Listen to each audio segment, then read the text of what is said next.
And we are live. Thank you for joining in to ABW Radio. We are sitting here after what's an odd, comfortable victory, and I don't know how to act or like what to say. I can't be mad. I don't. There's nobody to point blame at. I don't. My Arsenal fandom's being questioned right now, everybody, especially after 2 weeks off of nothing but moaning. But welcome back.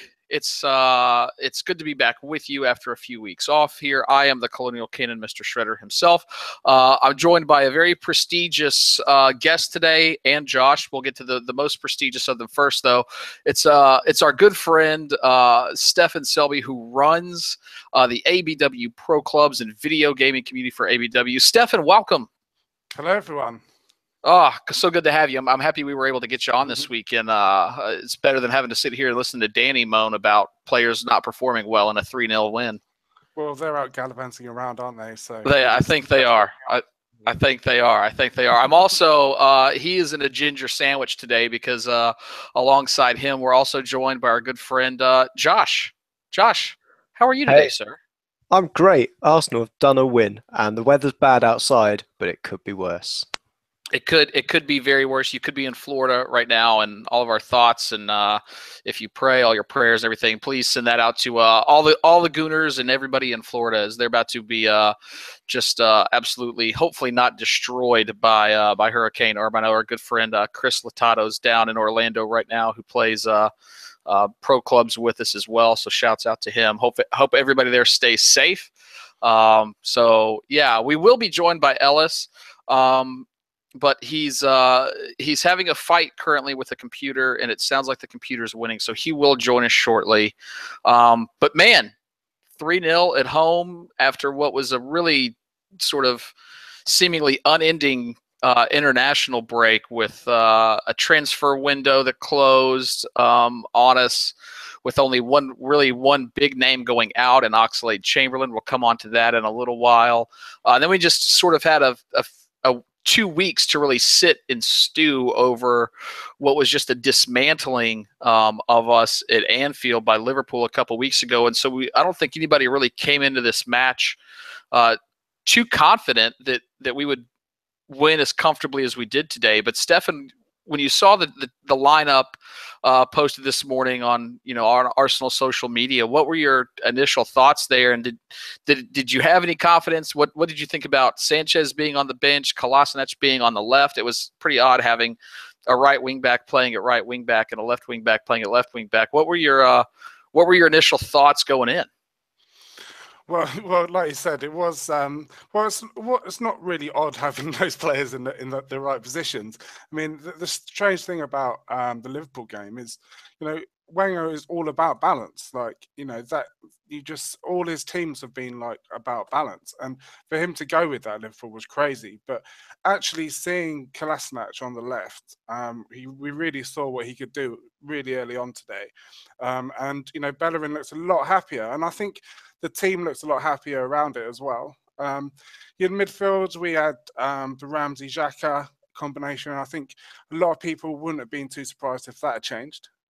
But this is the kind of game, I guess, where Xhaka-Ramsey is going to work. So, no surprise there. And I mean, up front, I think he went with the players that are in form, and he was rewarded for that as well. So it worked out really well.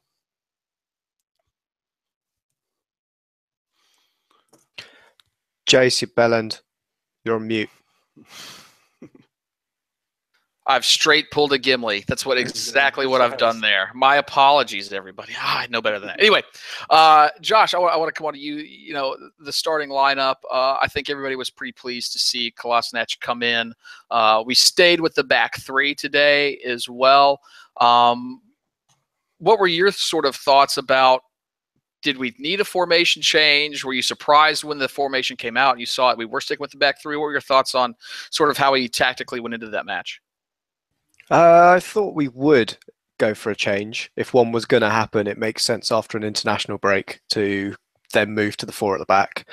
But once the team sheet came out, to be honest, I was quite happy just to see it being balanced, to be honest, as we've gone into it with the two wing-backs playing on the right side and just generally that team looking very good as a collective. I think we've seen that across the last couple of weeks, trying to shoehorn players into certain positions.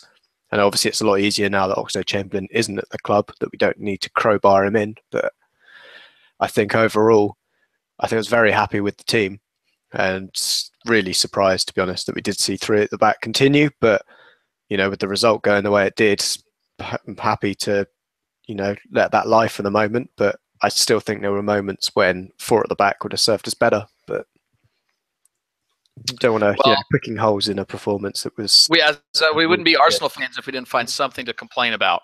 I thought it was interesting he put Mustafi in the centre of that three, actually.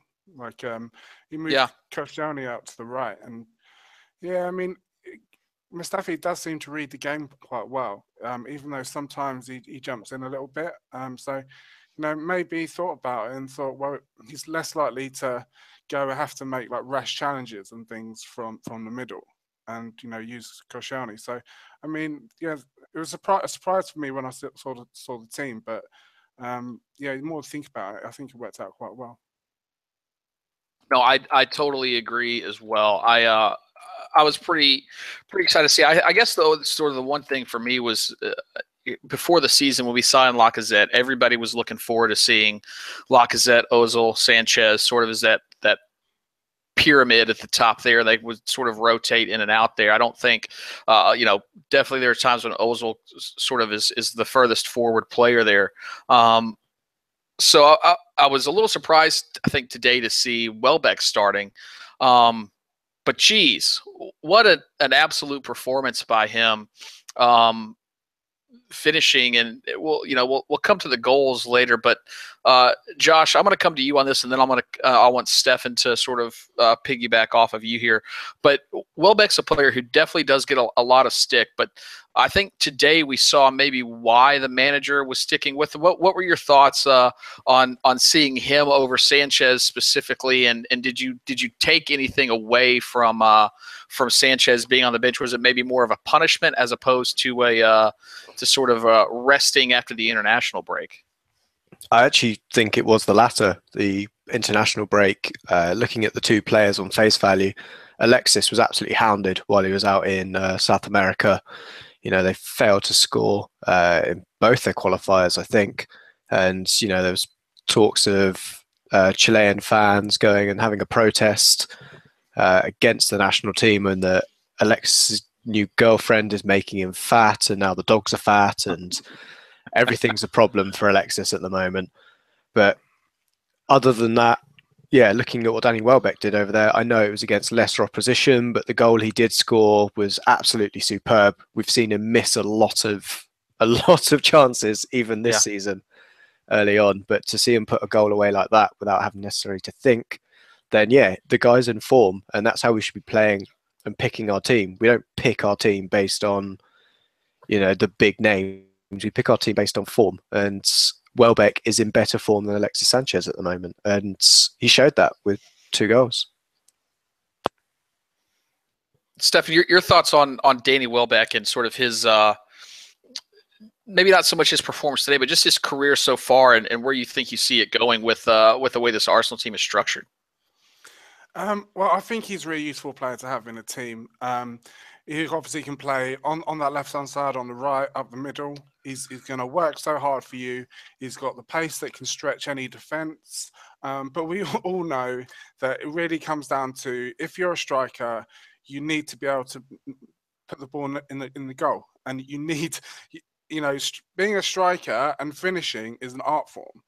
You know, I mean, I'd love to actually talk about Lacazette's goal a bit later, but I mean, what I'm going to talk about now could apply to Lacazette's goal, where, you know, a striker gets in a position, and there's lots of positions around the box, and then, you know, there are things that a striker can do to put the ball in the goal from very differing positions within a box, and he doesn't seem to really have that in him, where he has that understanding. It's a bit lucky, though. I guess the first goal today, it was a nice little finish. But I mean, going back to him and his career, it's been just that. Like, you know, every manager says we love him in his side. and every fan says we want goals from him. So that has been his career, and he that's just it. You can't really argue with it. Yeah, I definitely think he's probably a better finisher than we may give him credit for. I do think there are times when we maybe not get him the ball in his strongest positions, but it's just really nice to see. We're going to talk sort of more about the game. We'll go into some specific goals here in just a second, but we played very, very well today, front to back, and I'm going to come back to you on this, Stefan, as well. Were we that good throughout the day, or was it a sort of an instance where Bournemouth were just that bad on the day? And what was the key to sort of us being able to unlock them and sort of pass through them as the proverbial hot knife through butter? Yeah, I think it was quite a bit of Bournemouth being low on confidence. I think they've lost all 4 of their games now so far. So if you think things are bad at Arsenal, then take a look at them. But I think it already started in midfield. For us, especially the first half, Xhaka and Ramsey were winning everything in there. You actually saw the 2 of them playing together in midfield, so they weren't 50 yards apart from each other. They knew where each other were, and they were just playing passes for fun with all types of confidence from midfield, and that was really acting as a base for the team to really, those forward players to run around and do what they need to do. So I really think that was the really, the thing that really started us off and really, can't think of the word, really dominate the game and, take the game to them. Yeah, and it's the Xhaka Ramsey midfield is definitely one that's people complain about when it doesn't work. It's the first thing they point to when it doesn't work. But it's also, I think, one of the most successful things about this team whenever it does work. Josh, do you think it's maybe more with the back 3 that they're just trying to find their consistency with the back 3, or is it more just the duo themselves and still really trying to figure each other out? They haven't actually played a ton of games, maybe 10 to 15 games together in that position, I think. Is it that they're still trying to really figure themselves out together as sort of partners, or do you think it's more of the way the team is set up that they're trying to figure out with the 3 at the back? I'm not too sure what's going on with the back. I know it has chopped and changed. It's like that midfield partnership that we've seen. That's finally become stable. And now there's another part of the team that is all over the place in terms of who's playing in where and what combination you'll see. As Stefan pointed out, we saw Mustafi in the middle instead of Koscielny, and Koscielny out on the right-hand side. But I think that's why I've really tried to push for 4 at the back, because you then create some consistency in that back line. I know Monreal's been having an absolutely fantastic run of form at the moment. Yeah. So he is more or less undroppable, because I don't think, on the flip side, that he can play in that too. So until there's a drop in form from him, I think we'll probably stick with 3 at the back, unless we see like a Kolasinac injury, something to free up the fact that, he's got to start as well. So overall, I think, against the team that we were playing, there wasn't a lot of threat. So it was a good game to try and get comfortable with, but there were still bits missing from the game where, triangles weren't created in front of that back 3, that you weren't having someone in that midfield being constantly available. One, through what Bournemouth were doing in terms of their pressing, but you want at least 2 players to be available and dropping from midfield, which we didn't see through most of the game, and that's still one of my bigger gripes of the current system. Yeah, I think that the midfield pairing is one of those that they've got to find a way to sort of sort it out between themselves. There were times when we did look a little open, not nearly as much as we did against, obviously, Liverpool. But let's. I do want to give a shout out today to Asmir Begovic, because he made some absolutely lovely saves today. Just one against Welbeck there that I can remember. There was another one against, obviously, the Ozil free kick that was just a magnificent save as well. So obviously we know that keepers love the water at the Emirates because it makes them perform so much better. But I do want to talk about, you're talking about Kolasinac, and I want to sort of shift the conversation to him there. and I want to come to you with this, Stefan. He had a shot today. He had 2 key passes. Pass accuracy was 73%, and he had 82 touches and an assist. Well, yeah. Is this going to go down? As terrible as this transfer window was, is he one of those players who we could look back and say that was probably one of the best pieces of business that Arsenal has ever done when we sort of look back on his career with us in the next 5-6 years? Well, it's a bit too early to judge that at the moment. It's never too early. No, people are already saying that Reece Nelson is next Messi. So I just assume we can go ahead and do this with Kolasinac. But yeah, he certainly looks like a player. He wants to make things happen. He when he gets onto the left hand side, he does not panic. He sees where players are and goes for it. It's something that Bellerin could really learn from when he gets into the area. I mean, can we talk about that first goal? Because yeah, absolutely. There was some lovely work on the left hand side there. I wasn't sure who he played the 1-2 with. It was Ramsey. Ramsey, yeah. That was just beautiful, and it created so much space for Kolasinac to actually look up and play that pass and play that cross. And I wouldn't say it was put on a plate for Welbeck, but it was just really nice. It was just really nice to see him run down there and just set up that goal and really deliver what we want from that left hand side. It was absolutely fantastic.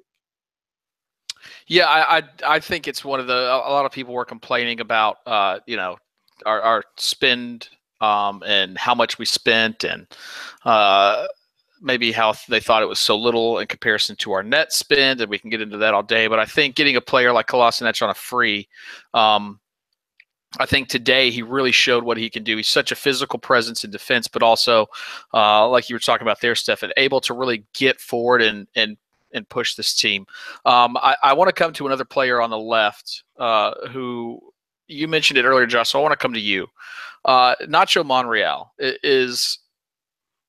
he's never been the flashiest player for Arsenal, but by God, is he not consistent. And I think he led today, the team today in pass accuracy. I take that back. He was second in pass accuracy today, according to who scored it, at 91% today with and 90 touches. And he's just so solid. Why is it that maybe I think some fans and even other teams just underestimate him? I mean, he's such a consistent player week in and week out for us, and maybe a dip in form here and there, but you really know what to expect when he's on the pitch.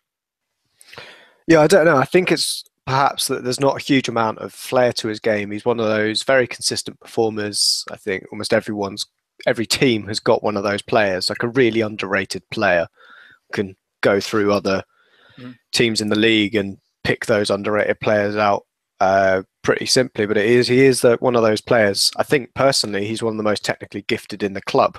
If you go through and have a look at him in training or the videos that he's putting out, the guy is supremely talented. And you can see, and even Wenger alluded to it with Kieran Gibbs in his press conference, that the reason why Gibbs had to leave was no fault of his own. It was the fact that Monreal is so good, so consistent, that the guy didn't get a chance, and for the sake of his career, he had to move on. And for the fact that we got him in January and he was Santi's best mate, at a time when we needed him, and he has been a great servant for the club. And I think is one of those underrated. Wouldn't call him legend. That's too much, but he's certainly one of those underrated players that we'll see and we'll look back at his Arsenal career and say, Monreal was an incredible player for us. Definitely, probably what I wouldn't necessarily use legend, but cult hero for sure. Because I definitely think that there's I think there's a very intelligent portion of our fan base who understand what he brings to us game in and game out. Just today, defensively, he had 3 total tackles, 3 interceptions, and 5 clearances.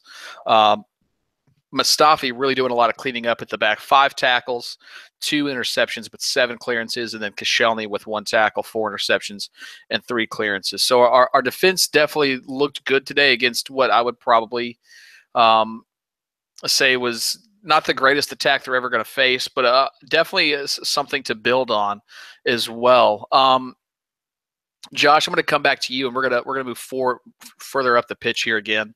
And we're going to talk about and I'm sure Chris Carpenter, who was at the match today, had to have a couple of napkins to clean up after that Lacazette goal, because it was just magnificent. And talk us through that, and what sort of I sent a text to some other Arsenal buddies of mine, and I was like, that's not a goal that we haven't scored that goal very very often recently, and he brings that to our game. Talk about what he brings to us, and do you think that he's just getting used to this, or is this sort of and he can get better, or do you think that he's sort of already at his peak level for us? Well, I think, yeah, Lacazette's goal, that was just a great hit from him. We knew that he'd bring more powerful finishing to his game when we'd signed him, and you knew that he was going to score goals from us, even through just looking at his Lyon highlights. You can think of the one that he scored against Roma in the Europa League, where he just smashes it from about 30 yards. So that was a similar kind of goal, albeit a little bit closer, but we knew he had something like that in his locker. Yeah. I mean, Giroud can also put in shots like that, but I think Lacazette is more looking for that shot over anything, rather than where Giroud will look up for the bit more of a build-up play, or, you know, the ball into his head. But the build-up play that we've seen initially, and the way that he has integrated Lacazette, is fantastic. And his ability to move across that forward line. We saw during the game that, you know, Ozil was taking up the central position instead to start pulling defenders around a bit more, doing that kind of grunt work up front to allow that space for Lacazette, who was then drifting in from the right. And you had Welbeck drifting in from the left to really get in and really punish Bournemouth. And I thought, just overall, Lacazette, yeah, he does look like he's learning still the league. And Bournemouth is one of those teams that you can put him in going, right, this isn't too difficult or different to what you'd see in Europe, you know, either through Europa League or just Ligue 1, would be a team a bit like Bournemouth, someone that will play the ball more often than not, compared to someone like a Stoke, who, you know, we've seen them change in a while, but they still have that more aggressive style. This Bournemouth team is a lot more standoffish. I think we'll see Lacazette absolutely work wonders against them. And then when hopefully we see him against Chelsea, he's got that quality of a world-class finisher to get the goals in the big games as well, which I think we have almost lacked, is that kind of all-round goal scorer. Yes, Stefan, I'm going to come to you on this. Lacazette, I'm not going to get too much. I'm sure it'll be discussed on the podcast on Monday. But I do, is the big games we saw, obviously Lacazette sat for Liverpool. We've seen other big name players come into Arsenal and sat in different circumstances, because Wenger pretty much thinks that, oh, well, maybe the intensity of this match for such a new player for Arsenal is not necessarily the best thing for them at the moment. But do you think with Lacazette's recent performances, especially today, I think he led the team in passing at 94% pass accuracy as well. Very involved, pulling defenders out of position, looking to link up play as well, and sort of be do the role that we all know that Giroud is so good at, but showing that he can do that as well. Do you think that a match like a Chelsea or a United, or even going back last week to Liverpool, is too much for him, or because we've spent so much money on him, do you feel like we just need to play him? Yeah, I mean, what I've been impressed with Lacazette is that moving to Arsenal hasn't seemed to have phased him at all. He's literally put on the shirt and looks like that deadly finisher that we saw at Lyon for years. And that's what I've been really impressed with him, which really makes your question and Arsene Wenger's decisions to leave him out, but quite strange, because I mean, obviously, me saying that, I would have thought he'd be bang on for Liverpool, because he looks like he is not going to worry him. He's going to go up, lead the line and try and score a goal. So. Yeah, I'd say Lacazette. Like, I've been really, really impressed with him. Like, he's, like I said, I couldn't believe when you actually said 94% passing today, because that actually means he made a lot of passes, and he, I was just impressed all game with him. Like, he just his movement, and actually his movement with the likes of Ozil, was really, really impressive. I think Josh alluded to it, the way that they move around, and Ozil looked like he was starting to really enjoy playing with him today. So yeah, I mean, as I said, really impressed with Lacazette. He should be starting every game from now on, I'd say, and certainly against Chelsea next week. Yeah, I think if the Pirate was here, we would all know that what he said. Again, he's probably still having to clean himself up after that goal. And I'm sure that I'm sitting in front of him at the I'm sure the stewards in whatever section he was sitting in were quite annoyed that he kept asking for more paper towels. But yeah, so we took a 2-0 lead into halftime. I'm sure there was a point last season towards the end of the year where I thought like, oh yeah, it's fine, cool. It's a 2-0 lead, we're fine. But at no point today did Bournemouth ever really scare me. There was, I think, one save really late off of a header that Czech had to make where he just tipped it over the bar. But in these circumstances, we as a team have been talked about as not being sort of ruthless enough, and we get a 2-0 lead and we sort of back off and maybe even allow them to score, and we just sort of relax a little bit. But we came out of the second half, and I don't think there was really that much of a let-off. We sort of did the professional thing, and then obviously Welbeck creeps back up. And Stefan, I'm going to come to you on this one. What was that a cross that Welbeck was making there for the third goal? Or was that an intended shot? Because it was pinpoint accurate.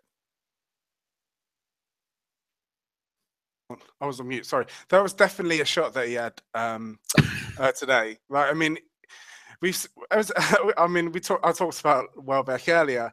I mean, he got in that position, and really the cross wasn't really on. When you look at it, and it was an absolutely wonderful finish, as you said, pinpoint into the corner. I mean, it was straight out of Henri's textbook. That was like absolutely lovely, like just fizzed on the floor into the far corner. And yeah, you can't, when you see him do things like that, like people, you must think like, what is all the fuss about, with Welbeck and his ability to score goals? Because I mean, that was as good a finish as I guess we can compare it to Lacazette, but it's probably up there as good a finish as you'll see this weekend. So yeah, when it went in, and I think we all sort of expect that from Lacazette. But again, Welbeck has continued to be picked there. And Josh, do you think this is maybe sort of him coming into form is what Arsenal fans have been asking for, and the fact that he knows he's in competition now to play on the left with Kolasinac, because he can play there. He can play on the right as well. He's probably not going to get picked as a right wing back though, because he's what would be considered a defensive liability, especially out there on the wing, isolated by himself like that. So he knows he's in competition for either a starting spot up top against Giroud and Lacazette and maybe even Theo. He's getting selected now because Sanchez has been given a rest. But do you think that the competition now for those spots is finally doing what we as Arsenal fans want, bringing out the best in players like Danny Welbeck? Yeah, that's what we've always asked for, is just a bit of squad depth with decent quality in it. And whilst we've had the whole Alexis saga, we've seen Danny Welbeck come through and just have what is quietly quite a good season. I know against Stoke he missed an absolute hatful of chances, and against Leicester, he only could appear to try and miss a shot rather than put in that open goal. But he does look to be making the most of his chance, because he knows it's not necessarily going to come. Once Alexis has lost a little bit of that puppy fat and gets back into form, then it's going to be very, very difficult for Danny Welbeck to get back into this team, especially when you've got the likes of Lacazette taking up another position in the forward line and Olivier Giroud there as well. The guy's going to have a difficult time, but it's great to see a player who knows where they want to play, have fight, and want to stay at the club and fight for that position. No, it's I 100% think we're finally sort of seeing that as well. And I know people were a little frustrated with signings not going, and I think personally, my opinion, this is totally, people are probably going to call me out on this, but I didn't want us to sell a whole lot of people this year. We have some quote unquote dead wood, like whatever, and we're going to have a lot of games this year, and we're going to need some depth, and we're going to need some competition, and we need people to step up. And you don't do that by having an easily picked first 11 and then a huge drop off into your backups. That's not going to happen. And so we need competition like this. And I wish the club would structure deals in such a way that it didn't cost us so much, so we could still bring in players when we needed them. But that's a whole nother story on its own. Dick Law is leaving, but no, I'm happy to see that finally I think that competition is, and all credit to Danny Welbeck, especially after the criticism he came under after the Stoke match. He stepped his game up. I think he sort of took a little bit of that to heart and said he didn't want to have that kind of performance. And here he is. So even if he comes off the bench in the next match on Thursday, and looking forward to West Brom as well, or excuse me, Chelsea on Sunday. Then yeah, he's a player that we're going to need throughout the season, because he's going to get some starts, and we need him to be crisp like he was today. So 3-0. He had a chance at his hat trick, by the way, that lovely little chipped ball that if it would have gone in, I probably would have ran around my apartment complex, because it was just so cheeky, and it was really good. But I want to talk about, for all the criticism that we've been under recently, Stefan, we saw this game out very professionally. And a lot of the players have come under a lot of stick lately for not being professional, not wanting to be here. But we need to give them credit where it's due. And today, I think they did an excellent job of making sure that we kept that clean sheet for Czech, and that we were again, professionals on the day, and make sure that we didn't blow this thing. So what's your sort of takeaway from, I would say, sort of how we handled ourselves as we got up 3-0? We could have easily sort of conceded possession, but we seemed to continue to attack through them. Was that more a Bournemouth thing, or do you think we were just that much better and wanted to prove to sort of the home fans that, look, like we're still in this, we're still fighting, and we're going to fight to the end no matter what the scoreline is?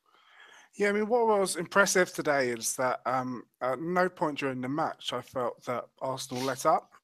We watch a lot of Arsenal games, and there might be periods of a game where we dominate, and then each side half time we often play quite rubbish, and then come back. But yeah, really today I don't think there was any point where Arsenal weren't on top, weren't winning every tackle, and weren't on the front foot. So with everything that has gone on over the past, well, really two to 3 weeks, it was you could see that had affected the players. They were determined to try to get these 3 points today, because, as I said, they didn't let up. They looked like they were all playing for each other, which we certainly didn't see 2 weeks ago.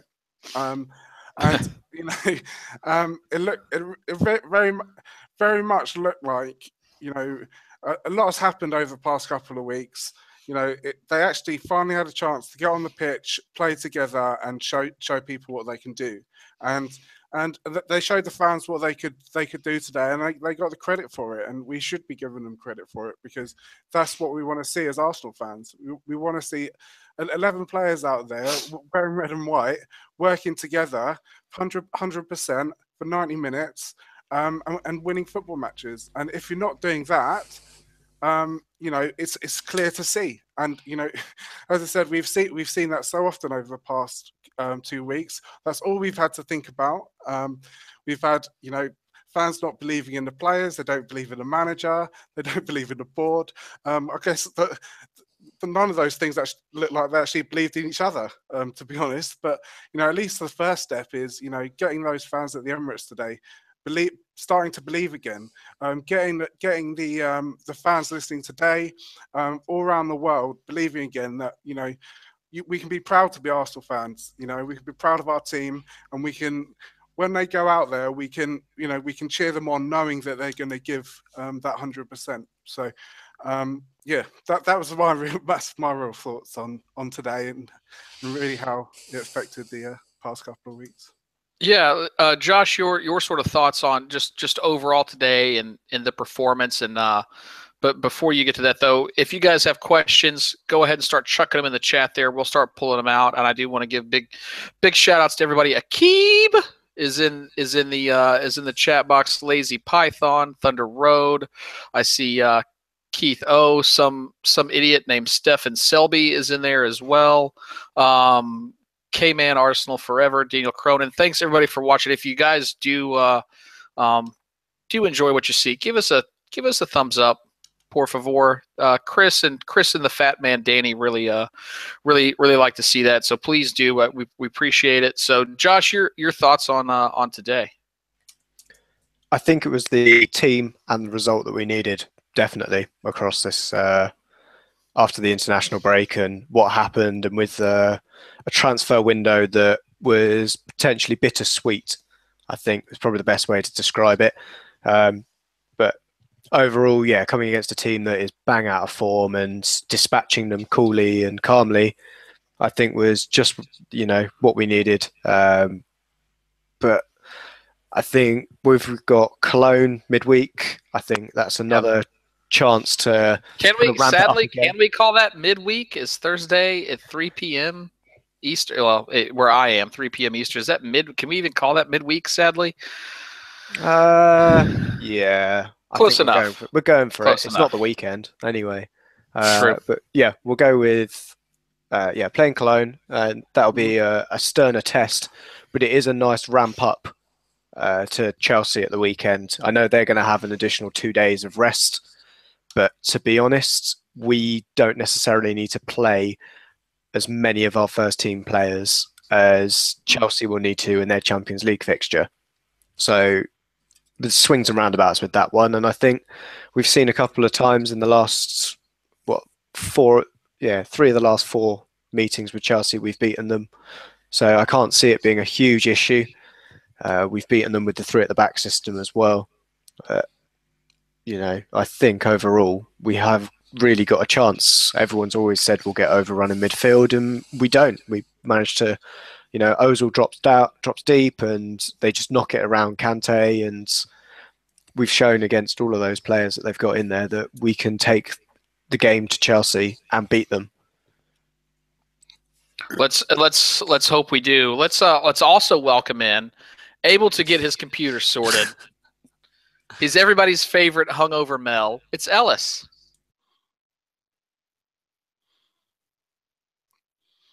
And he's And on then mute. Is he on mute? He's either on mute or his headphones. God, can you hear me now? Now we can. Hey, you made it. Oh my God, technology today is just not my friend. Fucking hell. I've managed to install the updates on my old laptop quicker than the other laptop I was borrowing to install the plugin. So I don't know how that's worked, but I'm here and I've made it. Well, good. We're happy to have you. Let's just while we're getting again, if you have questions in the chat, just put them in there. Josh is going to be chucking them into our hangout so we can get those asked. But Ellis, just your thoughts on the day, man. 3-0. We're not used to this. The last time I think we felt like this was possibly an FA Cup victory over some team in blue from some shit part of London. But 3-0 today. With that guy coming up big for us, what are your thoughts on the match and the lineup and how we executed against what people here in the US call Bournemouth? Bournemouth, yeah. I was quite happy with the lineup when I saw it announced on Twitter. It looked like quite a decent one. It was good to have Koscielny and Lacazette back in the squad. Obviously, there was a lot of people pissed off that Lacazette didn't start in that game that we won't talk about before the international break. So it's good to have him back. I thought the team played quite well. I was slightly surprised to see Mustafi in after all the rumours about him going off, but I thought we had a good game. And yeah, I was just pleasantly surprised. I thought we'd win. To be honest, I don't rate Bournemouth too highly. I thought it was a team that we should be able to beat, but I didn't think it'd be quite as comfortable as it was really. And to have 2 goals from Welbeck after quite a lot of criticism really from myself as well as everyone else on Twitter. But no, he did well to score his 2 goals, and obviously Lacazette's goal was a lovely one as well. Nice sort of finesse finish, which was lovely. Yeah, I was happy with it.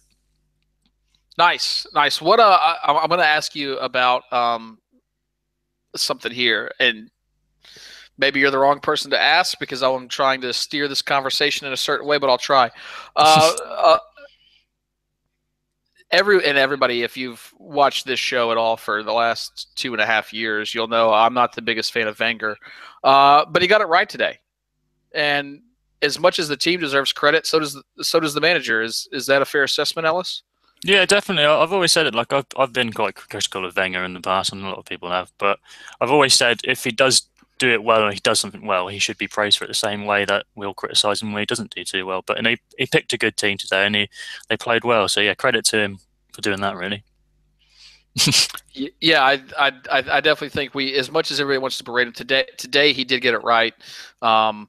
And that's all he could do at the moment to sort of stem the tide against him. So I'm going to start with some questions here as we start to slowly wind this thing down. The first question is going to be from our good friend Lazy Python.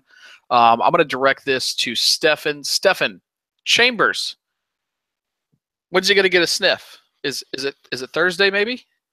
I think it will be Thursday. I think he's probably behind Holding and Mertesacker when it comes to getting in that back three. But the three of them, I think, will make a nice back three on Thursday. Actually, so I'm quite looking. I'm looking forward to seeing him play. He really does need to put in some assured performances if he's going to get back into the side. A lot of his decision making, and when we've seen him play before, has been a bit questionable. But perhaps he's matured a bit now, and he can afford to weigh into the side. It's really up to him. I think he has the ability to do it. But I think it's what we're going to get with the Europa League. We're actually going to have hopefully have a chance for some of these players to actually play. If we talking about Chambers, talking about players like Nelson as well, it's going to be a good. Hopefully, it's going to be a good kind of, good kind of arena for players like that to really show what they can do and really and both give them games to give them some form, but also make the Premier League players think about what they've got and what they've got to compete with. Yeah, I will say, especially this Thursday against Cologne's no chump. They had a very, very good season in comparison to years before last year in Bundesliga. So I definitely agree. I do think Chambers will probably see some time on Thursday, but they're Cologne of anyone is definitely not a team to be taken lightly. Of all of our Europa League games here. So definitely could be a trap game that we got to watch out for here as well. Josh, I've directed this next one to you. Will this season follow the similar pattern, ending in a push for top four and a Europa League win this time? So what are your odds on us getting top four? And do you think that Europa League is a realistic target that we could pull home for some silverware at the end of the year? Yeah, I think we can still push on from last season. I think we could pick up 2 more trophies now that the Community Shield is officially a trophy from Man United's success last year. We can now call that officially part of the treble. I think we can really push on for the FA Cup. I think that's easily within our grasps. And with the squad that we've got, we do have the depth, even with the likes of Santi, Jack, Walcott, who doesn't necessarily fit the current system, not getting into the squad, then I think we can really get, I think we can really get hold of this, get the Europa League.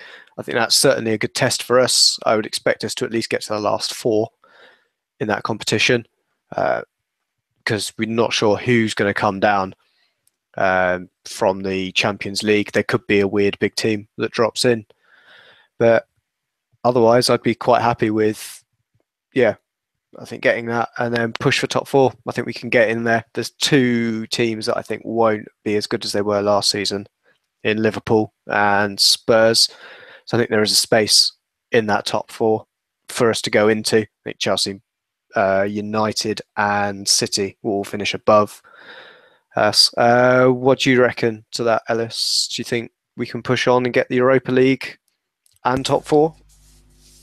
I don't know about both. I think we could probably win Europa League if we take it seriously, or if Arsene Wenger takes it seriously. In terms of finishing in the top four, I'm not as confident as you as finishing top four. I think we could possibly even finish as low as sixth this season. But yeah, Tottenham might struggle this season. You're right, and with Liverpool playing in the Champions League, they could struggle. But they look pretty good against us. Obviously, today they didn't have a great day against Man City, but yeah. We can do. I think that the season probably will follow a similar pattern like it has done before. Sort of, we'll hit a purple patch just before Christmas. The wheels will come off the wagon again in February time, and then we'll struggle, make a final push for top four. But hopefully we can. But I'm not as confident as you know. Ever the positive, Ellis.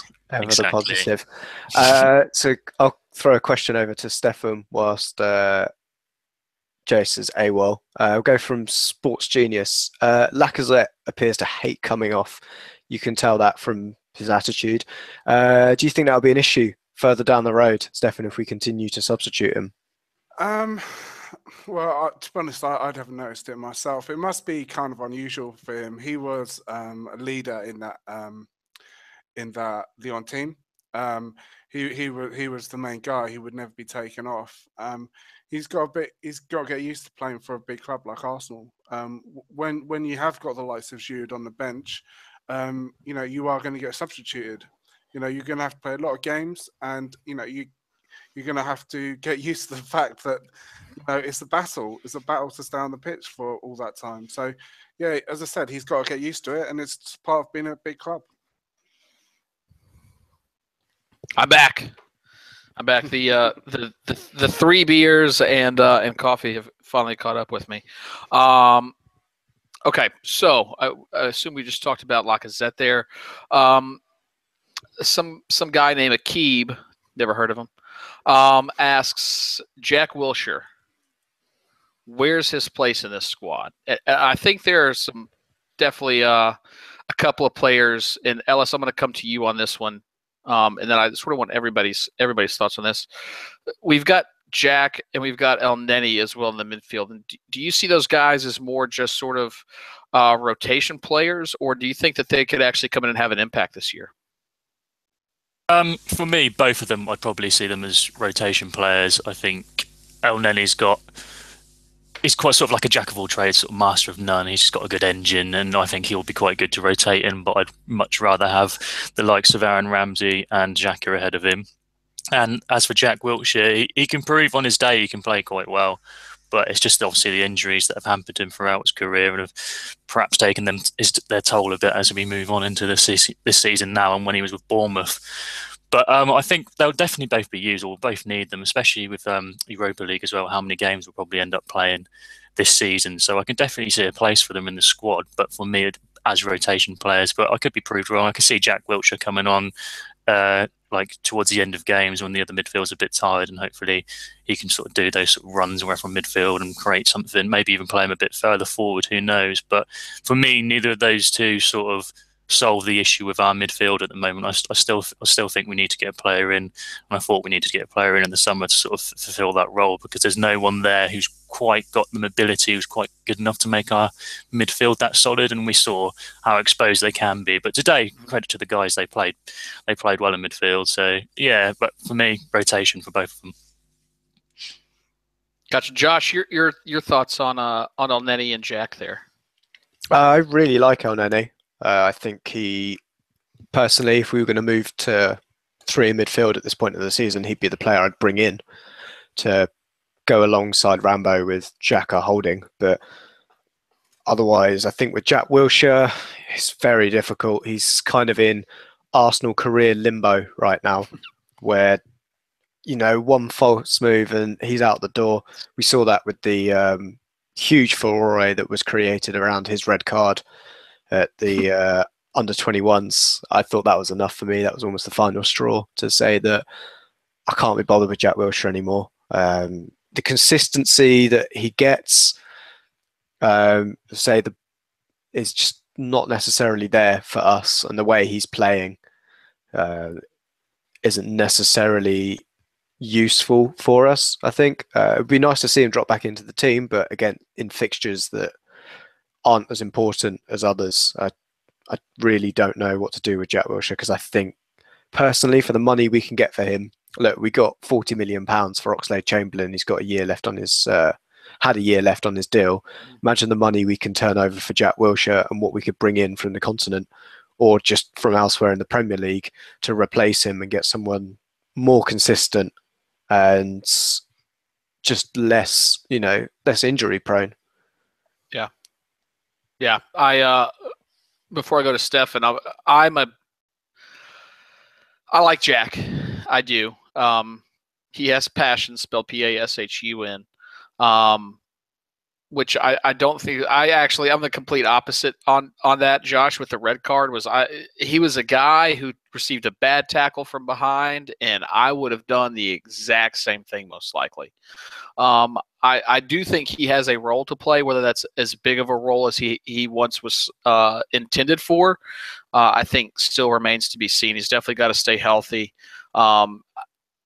At the same time, I also do really like El Neni. He's just very consistent. Again, I'm not going to say he doesn't have the consistency over the long-term period as a Monreal, but I think El Neni is just as consistent. He's not going to be flashy, but he's going to do the little things, and he's going to pick out the right little passes to free other people up to do those flashy things. So I also tend to like him there. Stefan, your thoughts on Jack and El Neni, and do you see them fitting into this team anywhere anytime soon? Yeah, I mean, I'm completely agree with you on Jack. I loved the fact that he gave it to that guy, gave him that challenge in that match. Yeah. So, I mean, with Jack, I would always pick Jack ahead of El Neni. I think he just gives you a lot more in that midfield, a lot more variety. You think that like when he's going to start off moves, things are going to happen when he's got the ball. It's debate. I mean, people are actually debating: is he actually at that kind of level, or does he really have that X factor that made him so good? We can only wait and see if that actually happens. What's actually good? It seems that Wenger's gone into the season without having to rely on him. We've seen him make decisions in the past, perhaps when with Diaby and stuff, where it's like, oh, we got Diaby in the side, we don't need anyone else. But it looks like he's in the squad. I suspect he's going to get used on Thursday, and he will have games throughout the season. He'll have the opportunity to perhaps show what he can do. If he does it, then brilliant. If he doesn't, and he can't get back to that form, and he can't last more than a couple of games before breaking another bone, then that has to be it, really. But I'm pleased he's here. It's his final year of his contract, and yeah, I wouldn't say he deserves a chance, but I certainly think he should be given a chance to show what he can do. Yeah, I wholeheartedly agree with that scenario. I have a question as well. I'm going to go to Josh on this one. Nelson, has he made a debut for Arsenal yet outside of a friendly? He may have had a Champions League debut, maybe. Okay. In the kind of Maitland-Niles thing. Yeah. I would be surprised. I don't think he personally has. But well, let's. I'm asking you this more for my edification, because I'm a lot of people obviously that scored the free kick against who was a Man United U23s or whoever yesterday, U21s. Yeah. I've not seen it. I've seen a little bit of him in preseason. Obviously, I'm always everybody's already crowning him the next big deal here. Where would, if he comes in, let's say he plays on Thursday, let's say he gets in the team and he plays, where does he fit in, and what does he bring us here? For those who are ignorant like myself, obviously just other than YouTube highlights.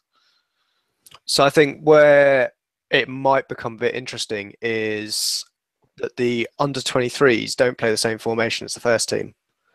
So he's actually playing in a different role to where we'd normally see him. If we go to Cologne and stick with the 3-5-2 or 3-5 whatever formation we're going out with at the moment, then I think he could pick up one of those, like the Alexis Welbeck role, that one behind the strikers, because I think defensively he's not there yet, and having a solid base behind him would be decent for him. But I think he's a bit like a Wobie in terms of how we saw him last season. You know, have a great pre-season, he'll come in, the fans will turn on him by December, and he'll be off in the reserves again by January. That will be the tale of Reiss Nelson. So as positive as I am and how great it looks like he's playing, just sometimes you just have to hate our fan base for how we turn on players, especially young ones. And I can see the same thing happening here. I really like Iwobi, and I didn't understand how much flack he was getting from everybody involved. He drops perfectly into this system as well, but I think because of the flack that he has received from the crowd, it has stopped Wenger pushing him back into this team.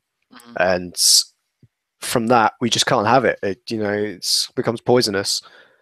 And it's, we've seen Carl Jenkinson have the same kind of problem, that he came in, he played one bad game, and that was it. He was gone because everybody jumped on his back. And I don't think we can have it. It's not sustainable to be shouting at these young players. There's certainly players out there who have broader shoulders. We've seen Aaron Ramsey come through a lot of hardship to become the player he is for us, but we didn't do it super early in his career. It was a little later that we started to really, really get into him.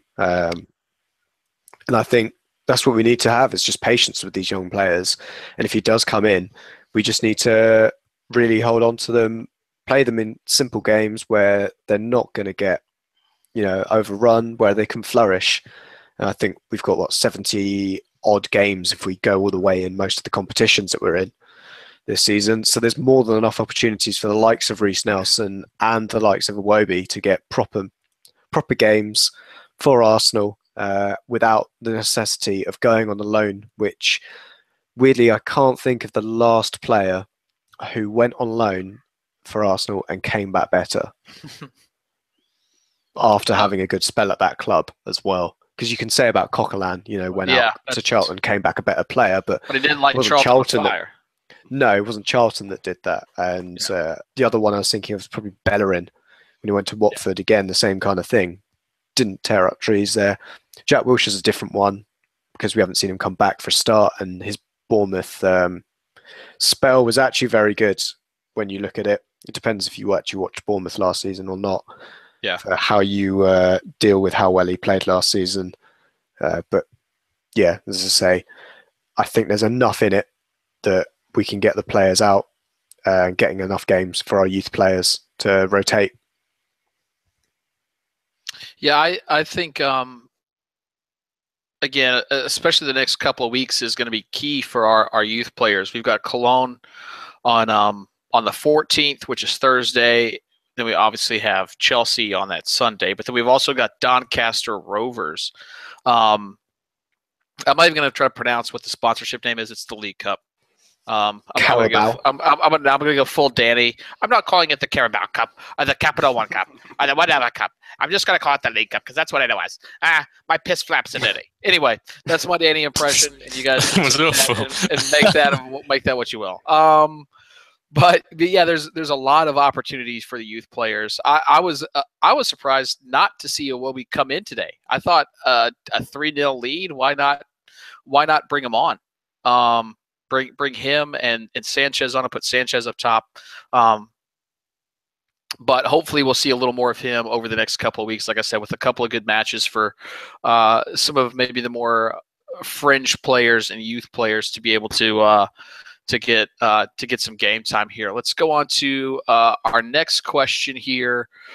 Is going to be from MSM25. MSM25, and then who will be our backup right back for this season? Debussy isn't he still technically at the club? Yes. Has he gone full Diego Costa and just stayed at home? Who do we see backing up Bellerin if, let's knock on wood, if anything does happen to him or even to spell him? Who do we see filling that role? I'll go with all three of you, and I'll start with Ellis on this one. Is Maitland-Niles still at the club, or is he gone? Oh, let's still not act like he should be. FYI, Stoke is up 1-0 on United, by the way, in the 44th minute. But I do believe he is. Is that who we really want there? No, not particularly, but I can see Wenger probably playing him there, or one of the other younger chaps getting a game. He could even potentially still play Debuchy if he's still actually alive and doing stuff. But no, you've got Mustafi, haven't you? He's played right back for Germany before, so he potentially played there. Probably not right wing back. I don't think you'd want him to play that position, so maybe we'd have to revert back to a back four and have him as one of the right backs. But yeah, I think that was one of the issues with selling Gabriel. Was Gabriel had played down the right hand side as a right wing back. Stefan, let's come to you on this one. Who do you think will be the quote unquote second in line at that right wing back position this year? You're muted, mate. You're muted. You've pulled a Schrader and a Gimli. Well, I think it's got to be Debuchy. I mean, I'm not sure what's gone on in the past, but if he's going to put up with all the rubbish from Alexis and from some other players, give him a clean break for a new season. Why wouldn't he do the same for Debuchy? He's a squad player. He's a very good right back. Similar to, got a similar view to Jack. He doesn't deserve to be in the side, but we're not really blessed with right backs at the moment. He's around, and give him a chance. See what he can do. Football's all about giving people chances, seeing what they can do, and hopefully solving problems you have out of nowhere. So I can certainly see him coming inside and doing a job for us. So it'd be interesting to see what happens with Debuchy this year. Let's also not act. Let's also actually, United just equalized, it looked like, but I wish we had VAR because it looked like Pogba was offside. Anyway, Josh, Coquelin played right back, didn't he, at 8-2 at Old Trafford? Yeah, but that's not exactly a good reason to play him there. Oxlade-Chamberlain made his debut in that game. So if anyone wants a nice stat about debuts, don't be Oxlade-Chamberlain and have him, because it does not work out well for your team. But I think the way we'll see it, if we go four at the back, it's Mustafi at right back or Debuchy. Depending on the opponent, I think if we're in the Europa League, Maitland-Niles plays right wing back for us because he's easily got enough going forward. And defensively, if he does want to eventually transition into the middle, then he'll need to update his defensive game anyway. So I think that's a perfect role for him. We saw a lot of weird combinations on the pre-season tour for who was playing wing backs, but I think Maitland-Niles is probably the best option that we've got at youth level to come in. Debuchy is probably the best right back. I don't think, well, we haven't seen him in a while, but I don't suspect that he's got the legs to do a full 90 at wing back. So I think we'd probably revert back to, that kind of four at the back system for it. Or weirdly, maybe El Neni. just spitballing. Another Sanchez and my two spitballs. another shoehorning, right? Just get in there. It's a good point that Bakary Sagna is available on a free. He is. I think it was the Pirate yesterday who was tweeting about that the number 3 shirt is available now. So let's start to wrap this up now, as I don't want to go too far over an hour. As I know most of you guys have things to do. It's a beautiful day outside here in North Carolina before the hurricane hits us. Again, thoughts with everybody down in Florida who is listening to this and preparing for Hurricane Irma. But 3-0 today. it was what I would just call a very professional win. I don't think Bournemouth put up too much of a fight. Ellis, your sort of summary of today and us moving forward. Unmute yourself. I'm trying to find the button to do it. Sorry, my uncle just turned up and gave me my birthday present and gave me a load of old Arsenal programs from like 1992. Oh, what a great birthday present! Well, happy birthday. It's not today. It's everybody tweet Ellis happy birthday today, even though we know it's not today. Yeah, why not? Let's do that. But yeah, he's 16. It's amazing. Yeah, just look quite old. Not aging well. Anyway, back to the question. In summary of what's going on with the club, I think a 3-0 win helps. Like this international break that's just gone by was the only one that I've actually been quite happy to have, because the club was a bit in disarray. The fans were pissed off. We hadn't signed anyone, and it was all typical sort of Arsenal business, really. So it was nice to have a little break away from football and watch a bit of international games and not worry about what's going on with Arsenal. And to come back today and then win 3-0 sort of makes that a bit easier to get back into Arsenal life and puts us on a more positive note and a more positive spiral, whatever you want to call it.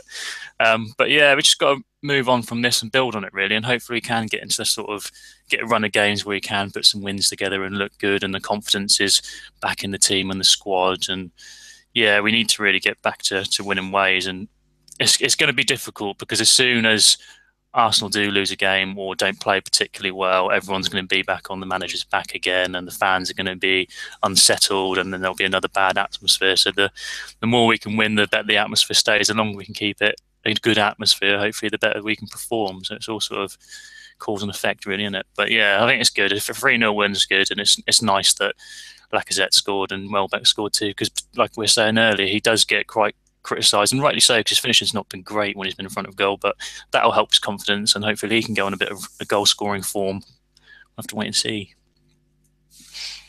Yeah, Josh, your summary from today. We did good. That's all right. We did good. I like it.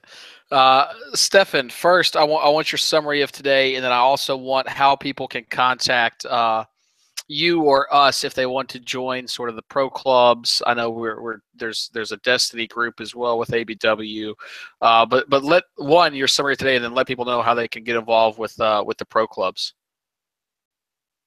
You're muted again, mate. Well, today was fantastic.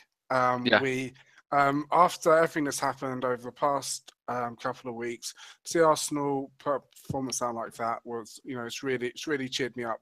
And we can actually look forward as an Arsenal fan and actually believe that there is a possibility we can achieve something this year, because I'm not sure I'd be the only one that was really feeling that it was not looking good for this season. So that's my really main thought on today. Well, if you want to actually play some games with us, we have an ABW podcast group with Ellis in it. Jason, you're in it as well. Josh is in it. I think Keeb in the chat is in it as well. There's a few other guys as well. We play FIFA together in our Pro Clubs team, our very successful Pro Clubs team. And we're playing Destiny together as well. So, if you contact me it's at the Torbrand 1, I could point you in the direction. We do actually have a Pro Clubs Twitter account, but I can't actually remember what it is. What is it, Ellis? I think is it ABW Pro Clubs? I think so, yeah. I can't remember if there's a dash or anything in there. It might all be one word. Who knows? We're really organised, aren't we? Which is good. Yeah, exactly. Hold on. It is. Hang about. Profile. ABW _ Pro Clubs. And that's there we go. Yeah. There we go. So go sign up for that. Come play FIFA and Destiny, and come chat shit about me in FIFA because I'm not that great. So, but yeah, I want to thank everybody. Stefan, obviously, thank you for joining us. You've been on here, I think, a couple of times now. Hopefully, we'll have you on a few more times as well this season. So, cheers for joining. Yeah, thanks, Chase. Yep. Ellis, you were late. So you can go fuck yourself. Fuck you. Thank you. And the Ginger Connection made it all happen today. Josh. Yeah, it's great I'm having glad. you on, pal. Yeah, thank you. I mean, I had to step into Ellis's shadow. Yeah, but you know, it's very small. Don't like, worry. Don't worry. Yeah, Don't I you know. have to stay in the shadow anyway with your skin complexion? Exactly. So it's a lot easier to step into yours. But it was great to be on and chat about the Arsenal.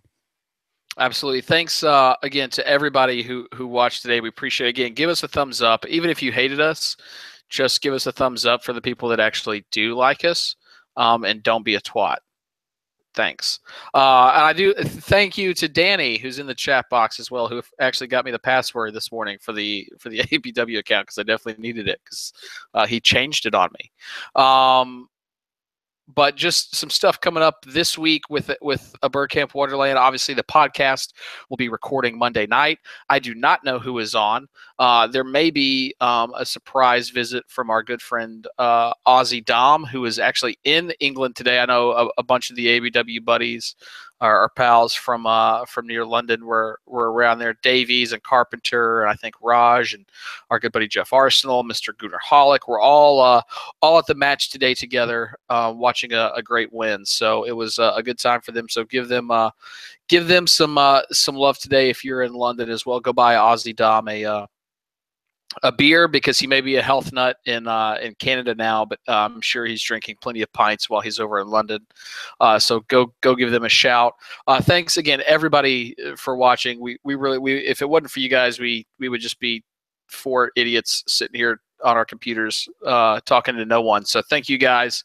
And again, podcast on Monday, another radio show after the Cologne game on Thursday, and then another radio show on Sunday as well after Chelsea. Thanks again, everybody. I can't say it enough. You guys make us, and up the Arsenal.